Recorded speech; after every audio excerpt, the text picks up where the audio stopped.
exilio científico, cultural, la salida de las letras, de las artes, de hombres destacados de la política en Aragón, que evidentemente a raíz de la derrota que va a sufrir la República en la Guerra Civil Española, pues van a primero, por norma general, poner rumbo hacia Francia y desde Francia normalmente van a acabar emigrando a un tercer país, por norma general ubicado en Latinoamérica, entre los que evidentemente hemos de distinguir a México como el país que más refugiados acogió, gracias a la política de apertura que practicó el gobierno del presidente Lázaro Cárdenas, que además está apoyado pues, por los hermanos Gamboa, que son personajes que además van a tener una importancia esencial, sobre todo en la gestión del embarque o del viaje y posterior embarque precisamente hacia México de todos estos refugiados que salen desde Francia. Aquí hay que destacar que evidentemente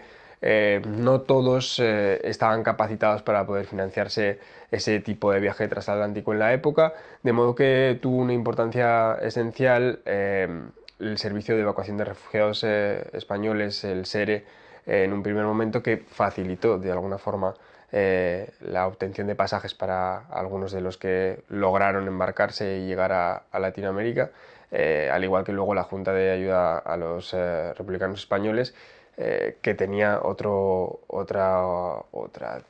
tinte ideológico, por así decirlo, hará lo propio privilegiando, y aquí hay un amplio debate en torno al privilegio de estos embarques, en ambos casos a un sector político o a otro. En el primero de los casos, en el SERE, está constatado que evidentemente fue el sector comunista el que tuvo un privilegio a la hora de obtener esos embarques, precisamente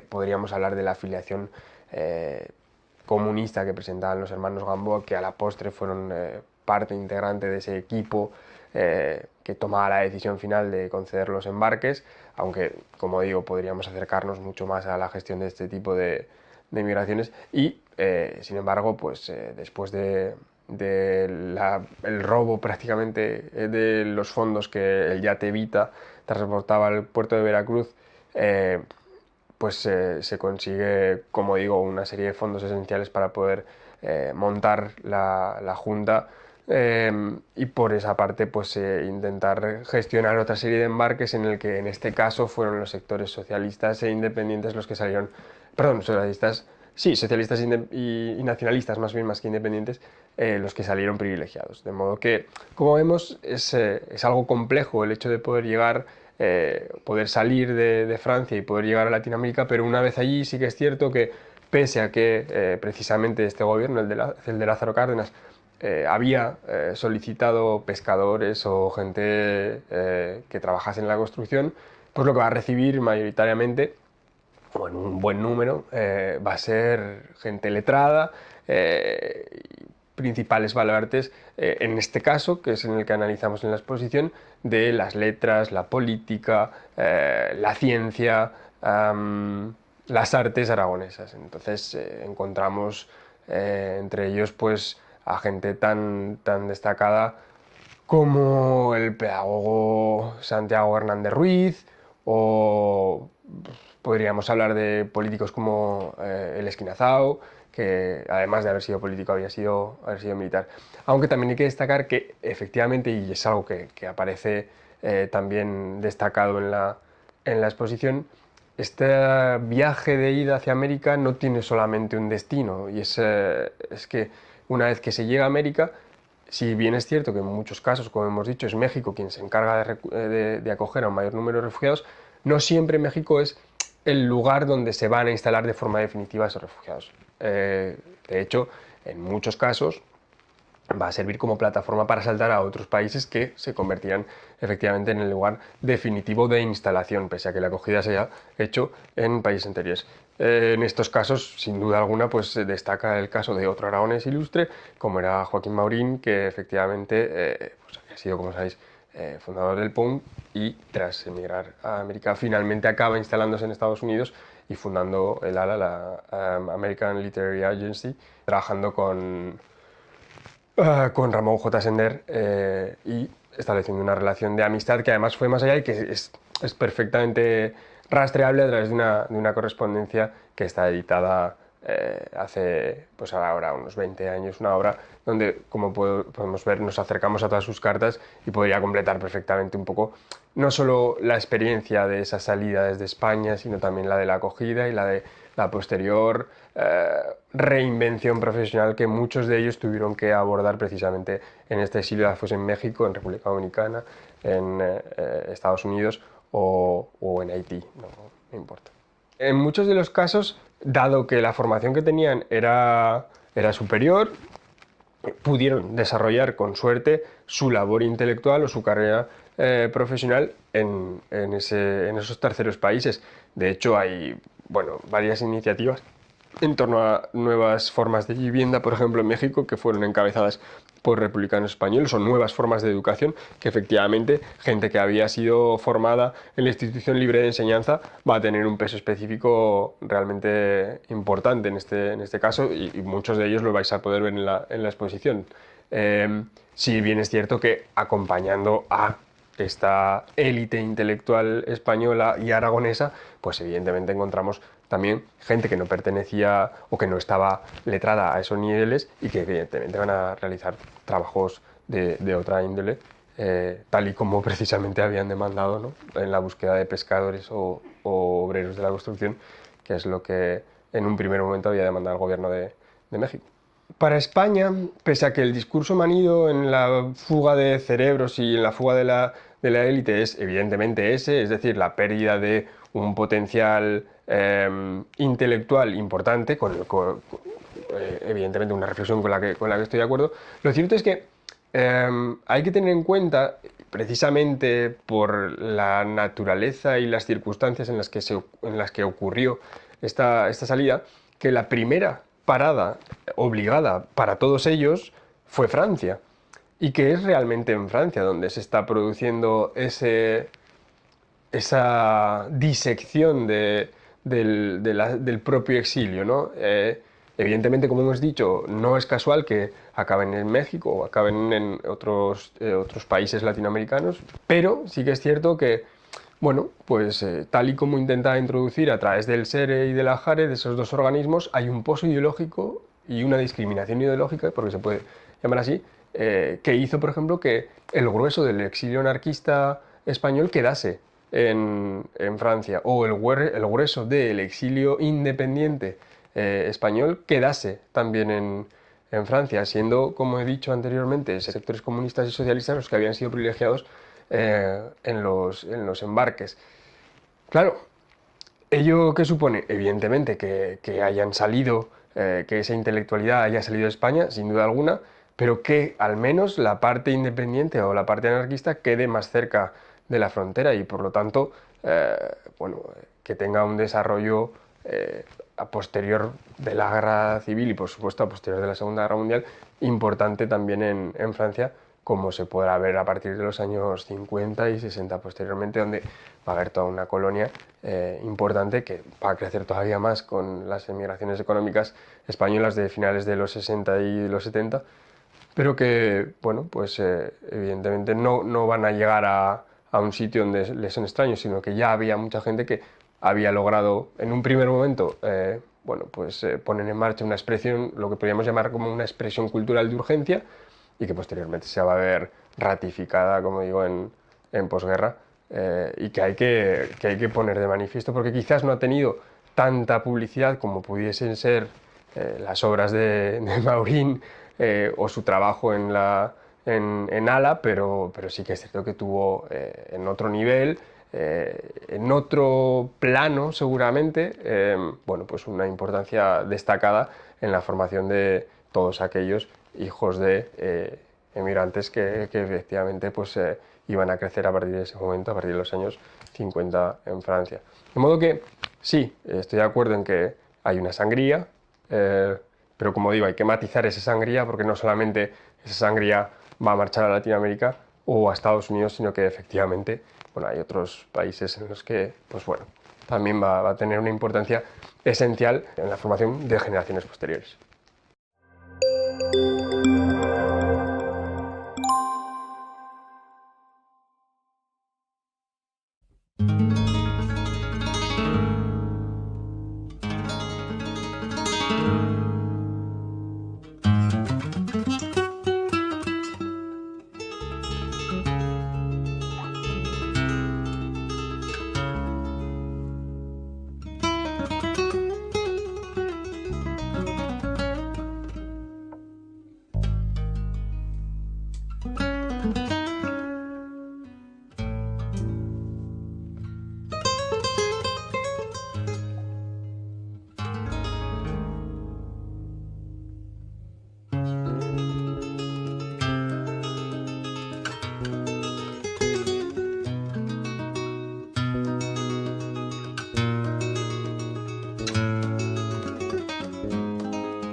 me llamo Luis Salveña, Lucientes Subias, ¿no?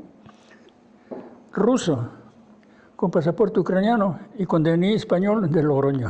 Mis padres son de este pueblo, nacieron en Fuente Todos, mi padre y mi madre. Yo nací en Logroño porque mi padre él fue al ejército, se presentó voluntario, ¿no? Y se quedó en el ejército, primero. Después del ejército, fue poco a poco, hice unos cursos de observador y después hice cursos de piloto. Hice de piloto y estaba en el aeródromo de Logroño. Y allí nací yo en el 29 y mi hermano nació tres años después. Pues cuando empezó a hablar de la guerra civil, yo me acuerdo que oía, mi padre hablaba algo civil, pero a mí para civil estaba relacionado con la Guardia Civil y con sus tricornios yo les tenía miedo.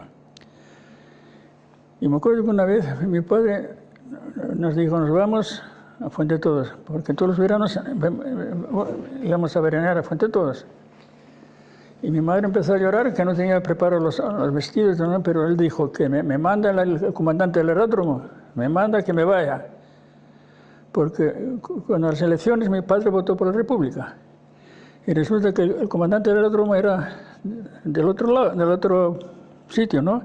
Pero como apreciaba mucho a mi padre, pues le quiso salvar la vida. Mi padre nos dijo una vez si queríamos ir a Rusia. Pues claro, nos enseñó la revista.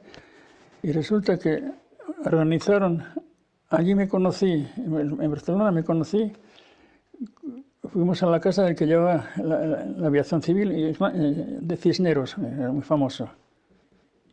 Y entonces organizaron una expedición, la última expedición de los niños de la guerra, porque la mayoría fueron asturianos y vascos en el 37. Los llevaron, que eran 2000 y pico más, ¿no? Nuestra éramos unos 180, no más. Y primero nos llevan en autobuses hasta la frontera con Francia. En Francia, en un tren, nos llevaron a París. Pues en París vimos a un cura, como veníamos a la patria republicana, hacía tiempo que no veíamos curas, ¿no? Y nos asustó un poco. Después nos llevaron en tren a Havre, hay un puerto arriba. De allí nos esperaba un barco ruso.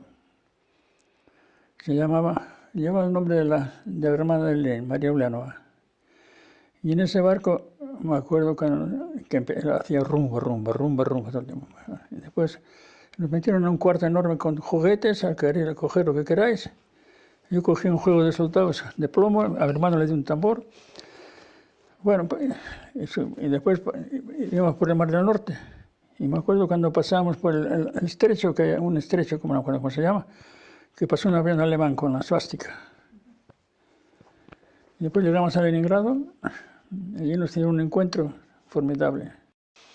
Y Leningrado, pues, estuvimos allí un mes en una casa de niños que estaban descansando en el Mar Negro, en la famosa Crimea, que es ahora muy famosa, ¿no? Y después de esa casa de niños nos llevaron al lado de Leningrado, hay una ciudad que se llama el Pueblo de los Zares. Después le dieron el nombre Pushkin, el nombre de un poeta ruso muy famoso. Es un pueblo todo parques y todo palacios. Un sitio muy bonito. Y allí estuvimos 38, 39, 40 y 41, hasta que empezó la guerra. Y cuando empezó la guerra, pues ya nos evacuaron, primero no lejos de Leningrado, porque pensaban que la guerra iba a ser, que la iban a ganar muy pronto, los rusos, bueno, los soviéticos. Pero se ve que las cosas se estropearon. Y después ya nos llevaron en tren bastante lejos. Y nos llevaron a una ciudad que se llamaba Kirov, mi padre y mi madre. En el 39 pasaron a Francia. Llegaron a Francia y allí estuvieron, bueno. Y mi padre, pues, como con el ejército, pues, a los campos de concentración que hicieron los franceses en la playa de Havre, que se llama, bueno, que toda arena, que entre la arena se escondían del frío y todo eso. Y después, pues cuando ahí bastante tiempo estuvieron. Después empezaron a preguntar a la gente dónde querían ir. Si querían volver a España, la gente, según quién. A mi padre le propusieron o a México, él dice, mejor a Rusia, que yo tengo a mis padres. Entonces mi padre vino a Rusia, vino antes que mi madre. Y después a mi madre la mandó al Partido Comunista francés. Entonces era el dirigente del partido era uno muy famoso, se me olvidó el nombre. Bueno, fue el que le regaló todos los documentos y me acuerdo que estábamos en la casa de niños, en Pushkin, y vino una chica corriendo y dice, Luis, que vino tu madre. Y yo corriendo, mi madre vino acompañada con un piloto ruso. No sé cómo se comunicaban, porque puede ser que el ruso estuviera en la guerra de España y sabía algo de español. O que mi madre no me jugaba también. Puede ser que... Y después, para los adultos que vinieron de España, de la guerra de España, en la que era capital de Ucrania antes, que era Kharkov, había una casa de reposo y allí estuvieron un año muchos españoles, ¿no? Aprendiendo el ruso, poco a poco. Y después, después de años, ya los empezaron a mandar a las fábricas donde podían colocarlos. Pero mi madre era costurera y habló con la directora de la casa de niños y dice, pues, y además que podría venir a Pushkin a trabajar. Y mi padre, como educador en la casa de niños, porque había pocos que sabían español, y así estuvimos con mis padres en la casa de niños. Y de allí, no había sitio, no me acuerdo, en un barco, nos llevaron por un río, Viatka se llama, nos llevaron hasta un puerto, de allí en carros nos llevaron a un pueblo. Y el primer invierno, el primer año cuando llegamos en otoño ya, pues no había leña, muy poca.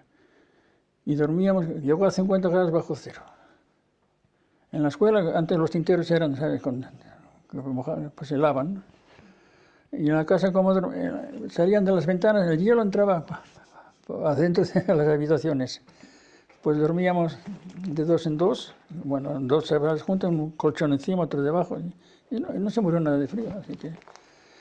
Y allí estuvimos hasta el 44. En el 44, cuando la guerra ya estaba más o menos, de Moscú estaba lejos,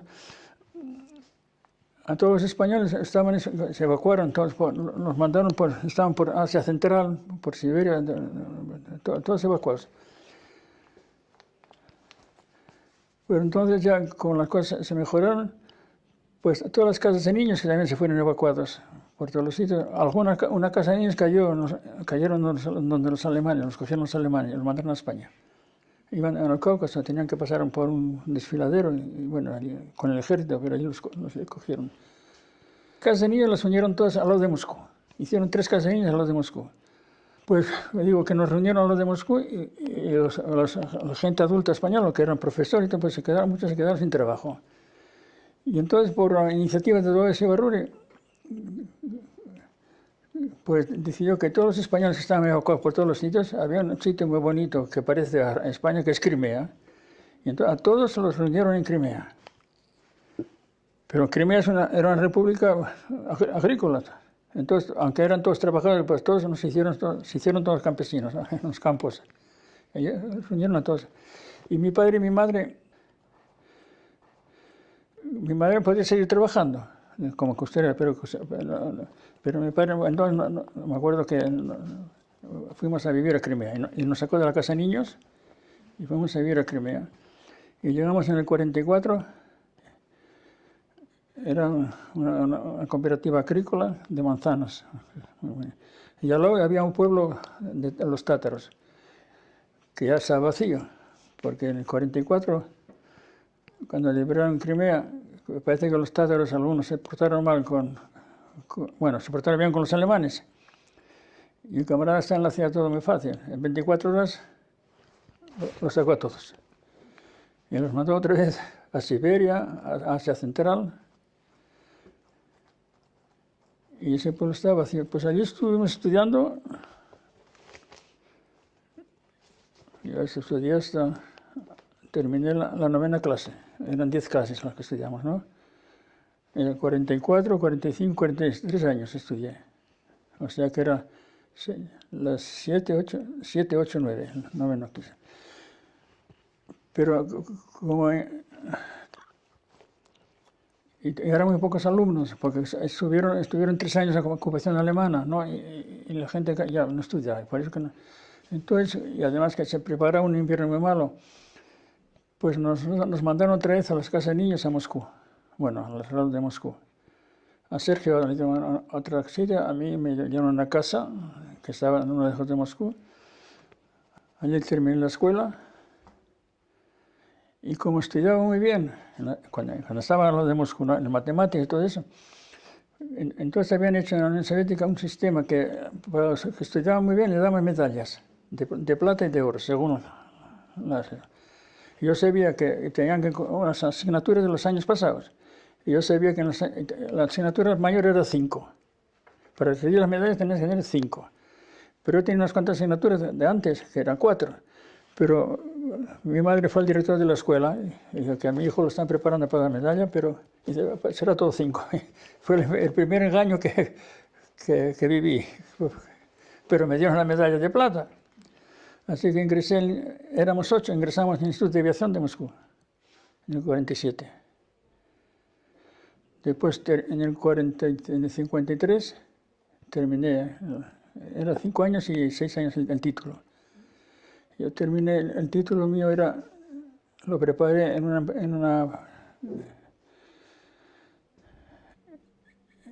una fábrica que se dedicaba a hacer helicópteros, a diseñar helicópteros.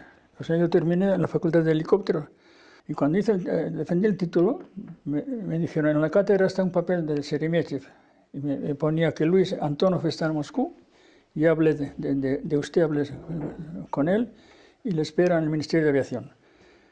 Fue al Ministerio de Aviación, llamando, y por fin vino Antonov. Y es que mi padre estaba en Kiev, ya habían volvido a Kiev. Porque al fin y al cabo, en el 49 a todos de Crimea los sacaron por las capitales grandes de Ucrania. Y hablé con él y le dije, y entonces él habló en el ministerio, porque yo me tenían que mandar a trabajar, allí te mandaban a trabajar donde quería el Estado, porque cuando no pagabas nada, pues... Y todos teníamos que ir a trabajar a una ciudad que está en el Volga, Saratov, que éramos 7. Pero a mí, como Antonio fue, y me fui a Kiev. Bueno, pues cuando yo llegué éramos unos 150 y vivíamos en el territorio de la fábrica, una fábrica grande de serie, ¿no?, que hacían aviones de serie. Pues ahí nos dieron 3 o 4 cuartos y allí estaba toda la empresa nuestra. Cuando me jubilé éramos ya 15.000. ¿Te figuras? Una empresa enorme de grandes. Hicimos muchos aviones. Bueno, nosotros lo diseñábamos. Mi madre volvió en el 79. Se casó con Luis, que también se llama Luis. Él era asturiano, pero vinieron aquí al pueblo. Primero estuvieron en Asturias, después volvieron aquí al pueblo. Y yo pedí permiso para que me dejaran venir, pero allí no dejaban salir. Como trabajaba en una empresa, todo era secreto. Pero los secretos a voces, pues mira, hacemos un avión nuevo. Aún no había salido de los talleres y ya aparecían las revistas americanas. Ponían todas las características, no sé qué secretos eran, ¿no? Y por eso yo pedí permiso, no me dejaron. Yo de España estaba seguro que no volvería nunca más. Pero cuando vino Gorbachev, que ahora lo están riñendo mucho porque dice que fue el deshizo de la Unión Soviética, pero Gorbachev dio unas libertades por lo menos. Y me dejaron salir. Y vine la primera vez en el 89. Tenía 54 años que no había venido a España. Y venías con invitación, te mandaban tú más una invitación, con esa invitación puedes venir, ¿no?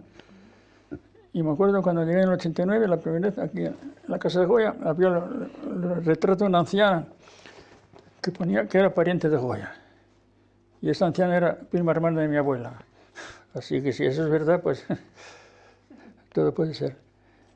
Cuando estábamos en un instituto militar, se puede decir, porque cuando terminabas la carrera, teníamos que pasar la cátedra del ejército y terminas la carrera de teniente, ¿no? Te daban una estrellita de teniente, ¿no? Pero nosotros, como éramos españoles y no teníamos un pasaporte ruso, teníamos un pasaporte, se llamaba para poder vivir en el extranjero, unos papeles te daban, ¿no? Pero como en la carrera de ingeniero tenías que terminar en una cosa, pues al fin y al cabo pedimos el permiso para ayudar a construir el comunismo en la Unión Soviética, pedimos que nos den el pasaporte, bueno, nos dieron el pasaporte soviético, para adelantar la construcción del comunismo en el mundo. Así escribías un papelito. Y nos dieron el pasaporte soviético. Pero seguíamos siendo españoles, al fin y al cabo. Y cuando se abrió la embajada española en Moscú, pues me dieron el pasaporte español también, pero yo no lo sabía nadie que tenía el pasaporte español. La Unión Soviética desapareció y las cosas se pusieron tan mal económicamente, no te puedes figurar cómo quedó todo. Muy mal. Y pidió también permiso, y me dieron una carta que mi madre nos invita a vivir para siempre a España, a mí y a mi mujer y a mi hija, y ahí volvimos. Pero ahora ya las cosas están muy mal. Y nuestra empresa, que era muy famosa, ahora parece que está desapareciendo también. Es que en la Unión Soviética era del partido... por cierto, en la empresa, para tener algún cargo tenías que ser del Partido Comunista, la fuerza. Y yo fui el único que no era del Partido Comunista Soviético, pero era del Partido Comunista Español. Por eso me dejaron de dirigente de eso. Pagaba las cuotas, pagaba las cuotas, y cuando empezó el jaleo de Checoslovaquia, en el 68, ¿no? Pues hubo jaleos entre los comunistas españoles, pues hubo unos que se quedaron cómo no, que decían que Rusia hizo bien, no sé, meterse en Checoslovaquia, otros que no, como Dolores Ibarruri decía que no hacía falta, y yo dije, yo me quedo a la parte combativa del Partido Comunista, el que está en España, no el que está aquí, y me quedé solo. Por lo menos en Kiev, todos los demás. Y hubo riñas, hubo jaleos, hubo del todo. Primero, la gente quería volver a España, los chicos, ¿no? Los que vinieron jóvenes. Y después, cuando terminó la guerra, pues Stalin no lo dejó salir a nadie. Pero al fin y al cabo, poco a poco, uno se quiso escapar, era amigo de la embajada mexicana y se metió en un cajón.